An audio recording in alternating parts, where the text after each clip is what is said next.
I just want to say one thing. Andrew Giuliani, so his father is Rudy, the greatest mayor in the history of New York, I think by far. He took a ravaged city, a city that was really under siege. Probably most people thought it was going to survive. He turned it around. High praise from the Oval Office for our next guest, and I'm pleased to bring in right now and welcome to Newsline America's mayor, the former mayor of New York City, Rudy Giuliani. Mayor Giuliani, I was listening to the president. He said that was completely unprovoked. He just spoke from his heart to your son, who was in the room for the World Cup there. As you heard it, I'm sure you were happy to hear it, but also happy to know that the legacy and what you have done for law and order is something that is not going to ever be forgotten on a day like today when we see a heartbreaking crime. Well, Bianca, thank you very much. It just so happens I was watching it live because I knew my son was going to speak at that. He's in charge of the security for the entire World Cup, which is probably one of the biggest security assignments in the history of America. And he's very well prepared for it, not only because he's my son, because he spent his lifetime, starting at about 7, sitting in on all my meetings. My son grew up largely with police officers as his security, and some of them are his lifetime friends. So even though he wasn't a police officer, he's a professional golfer. He probably knows more about security than many police officers. And he's working diligently, and he is very, very proud of his appointment by his friend and kind of substitute uncle, Donald Trump. I was moved by that, more than you can imagine. I mean, beside the fact that he's one of my close friends for 40 years, he's the president of the United States. And the president of the United States says that about you.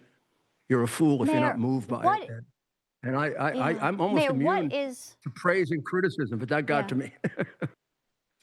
What is going through your mind today as you see the president trying to make the streets safer? You've got Union Station, Secretary of Transportation. They have to take it over because it's, fallen into such utter disrepair and concern for people who some people actually have to travel in these places, not like some of the Washington elites that leave on the weekends and to their, gated communities. You were there. You cleaned up New York City. And you got it done. The president today is facing such resistance to all of this. What do you think is happening in our country, and how do we get around it so people understand that this is not a left-right issue? This is an American issue for safety. It's actually a very, very tragic issue, one of the worst in our history. And it's probably one of the simplest to solve for the simple fact that we solved it before. But we can't seem to bring ourselves, at least the Democrats can, to that solution. The fact is, New York City right now, which has a decline in shootings and in murder, has 6 to 7 times the murders that it had when I became mayor. 6 to 7 times. Same thing is true in Washington, D.C. That's why you have the disconnect. People are getting shot. I mean, 6 people got shot and killed in Chicago over the weekend. 6. 27 wounded. I don't know if that happened in Ukraine. That's right. And the mayor, who I think is working with half an IQ cell, said the city's getting safer. Well, he's the only one that believes it because he has 20 police officers guarding him. Every white and black person and purple person and brown person and human being with half a brain knows that Chicago has been forever one of the most dangerous cities in America. Weekends are shooting galleries. And it's been going on for almost all of the 65 years of one party, communist, fascist-style Democrat rule. Almost every one of these cities is a Democrat city. The states that are up high have big Democrat cities in it, even though they might have Republican mayors. So they can't escape it. Well, I knew this. It was true when I was mayor. Well, we looked at some great pictures there with you and Bernie Kerik side by side there. What is your message, New York, right now, looking at Mamdani potentially being put in as New York City mayor? You've got President Trump already saying, I will come into Chicago, I will help these cities, but now New York, a place that you love, a place that President Trump loves, has so much history there.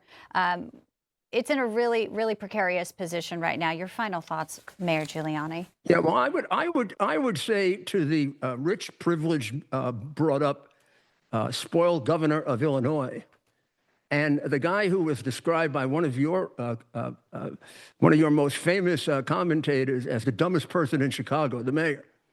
How is it they can't cooperate with President Trump, and he's offering the National Guard? And I cooperated fully, to the extent that I have a letter from Bill Clinton when I was mayor And I was the first Republican elected in 50 years.